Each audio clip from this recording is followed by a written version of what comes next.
You ever have one of those weeks where you just know, deep down, it's going to be you against the world? That was me, Janelle, Carter 13, a little too quiet, always reading the room before I even walked in. My superpower was remembering every little thing, every formula, every step sometimes, even what color shirt the teacher wore when they first taught it. You know what I mean? So, when the day of the big algebra final hit at Bayview Middle School, the whole building was buzzing, kids on edge, pencils tapping like it was Morse code for help me. But I was ready. My mom, Erica Carter, had drilled those practice questions into me every night. She's one of those no-nonsense moms use to coach track. Now runs a community center and doesn't let anybody sleep on their dreams, least of all me. That morning, room 214 was so tense, you'd think someone set the fire alarm. Mr. Whitmore, our math teacher, had that face like he could cut glass with his stare and a reputation that nobody aces his tests. Like ever. But 30 minutes in, I put my pencil down, checked my answers again, because if there's one thing I hate, it's people thinking I didn't earn what I got and slid that paper forward. I can still see the way he looked at me, suspicious, loud enough for everyone to hear. Finished already? And right then, I just knew, oh, here we go. He took my test. I ain't like I'd handed him a $100 bill with Mickey Mouse on it, flipped through the pages, and then told me to stay after class. Yeah, that happened. The room went dead quiet, and I sat there, wishing the floor would swallow me up. When the bell rang, everyone left stretching, chatting, but shooting me those sideways glances. Mr. Whitmore shut the door and pulled up a chair, arms crossed. I'm going to be very direct, he said. These answers are too perfect. You didn't do this on your own. I thought I'd misheard. I mean, who expects to get called a cheater for actually knowing your stuff? I told him I'd studied, that I worked hard, but he just cut me off, said he had to report it, that the assistant principal would be in touch. I could barely move. His words stung worse than the accusation. By lunch, the rumor had made its rounds fastest I've ever seen. She cheated. She had the answers early. He caught her cold. I sat alone, picking at my food, stomach in knots. And across town, my mom opened an email with the subject, concern regarding Janelle's test. It was all there formal, cold, not even a shred of proof. She called me between classes, her voice calm, the way it always is when she's about to go full mama bear. I explained, but my words came out all wobbly. She just listened, asked straight up if I cheated. No, mama. You saw me. She believed me, no question. We're not letting this slide, she said, tapping her finger against the window, plotting out our next move like it was game day. The rest of the day was a blur of whispers, cold stares, people judging me like they already knew the end of the story. Even Malik, who usually joked with me in science, acted weird. You good? He asked, but his eyes said something different, like he was afraid to catch what I had. Only in language arts, with Miss Brewster, did I feel even a little normal. She looked at me and just said, "Hey, Janelle," like nothing had changed. But everyone else, their eyes lingered, waiting for me to crack.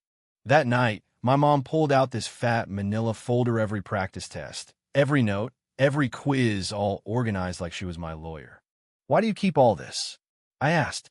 She gave me this look and said, because the world isn't always fair, and some people won't ever give you the benefit of the doubt. We were going to school the next day. You let me do the talking, she said, her voice all steel. Next morning, we walked into Bayview like we owned the place, or at least like we weren't afraid to fight. The front office smelled like old carpet and burnt coffee.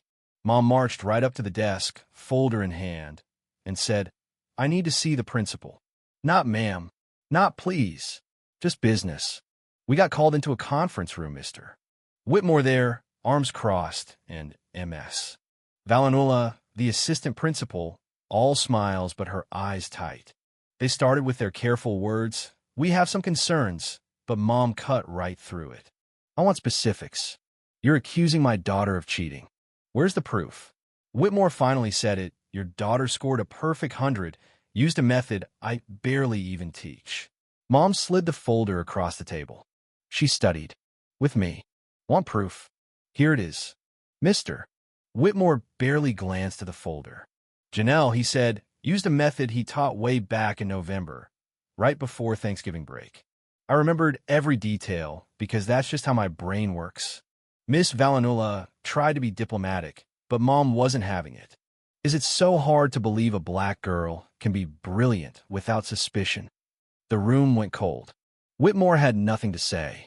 They promised to review everything and get back to us by the end of the week. On the way out, Mom put her arm around me. "You okay?" she asked. "I don't know," I whispered, but I felt steadier just having her there. Rumors flew around school that my mom brought lawyers, flipped over tables, all kinds of wild stuff. None of it true. But suddenly, teachers noticed me in a new way. Miss Brewster told me she was there for me. Mr. Cohen, my science teacher, asked if I was hanging in. It meant something, that little bit of belief. Meanwhile, in a cramped office, a woman named Stephanie, the school's data specialist, got wind of the whole mess. She crunched the numbers, looked at the test scores for all the 8th graders. Turns out, I wasn't the only one who scored high. Isaiah had a 96, Layla a 98, Hannah got 100 too. 7 other kids scored above 90. And some of them used the same method I did. But guess what? Only my name was flagged for cheating. Stephanie shot off an email to the principal and assistant principalno statistical anomalies. Nothing to justify calling me out. She recommended they clear my name and train staff on fairness. Back in the library, I stared at my phone, got a message from Mom. "I'm proud of you no matter what." That helped. In room 214, Mr. Whitmore sat at his desk, flipping through tests, finally noticing that Hannah Lynn used the same shortcut, and he hadn't batted an eye.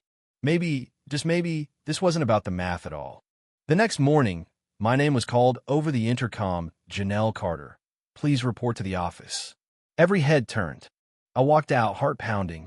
Principal Dalton, MS. Valanula, and Mr. Whitmore sat waiting. Dalton told me straight, "You did nothing wrong. Your test was valid.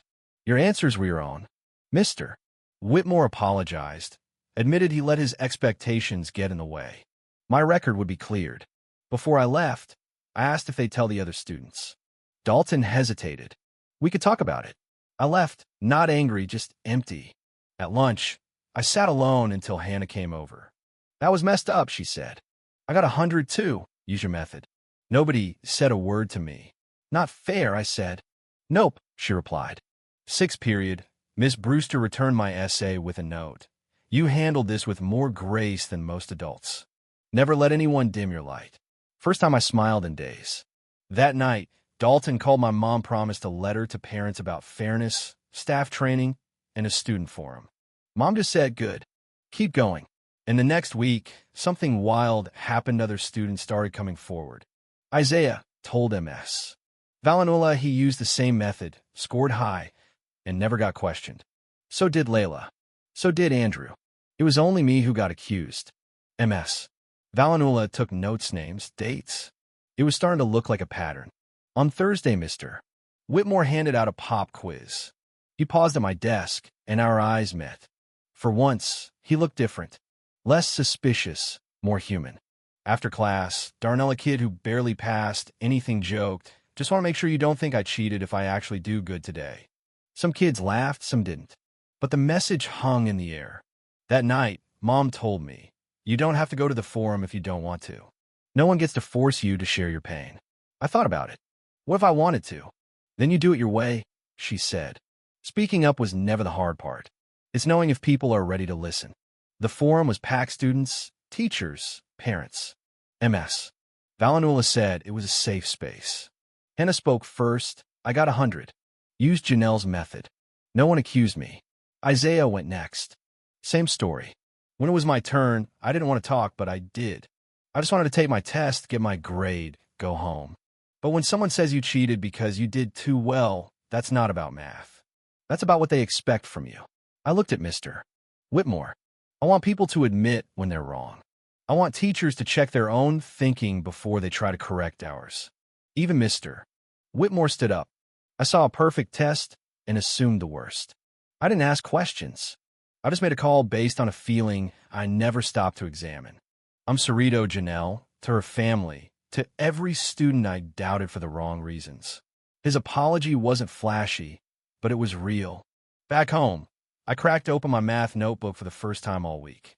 Mom teased, "You sure you want to keep studying math after all that?" I smiled just a little. Yeah, do. Because sometimes telling your truth out loud makes space where silence used to be. The weeks after felt different. Mr. Whitmore listened more, talked less. The school started a regular student roundtable where anyone could speak their truth. The whispers in the hallway faded. For the first time, I didn't carry the weight of their doubt.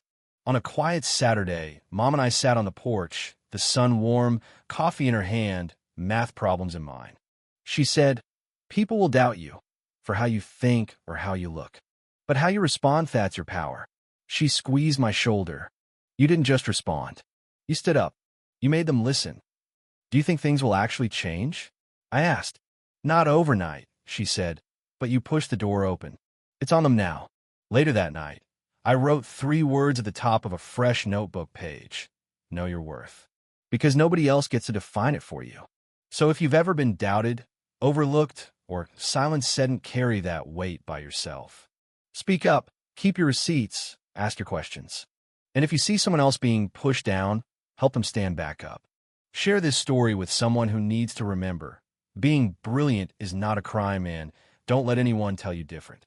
So, we think in one voice really make a difference? Or do we need a whole chorus for the world to listen?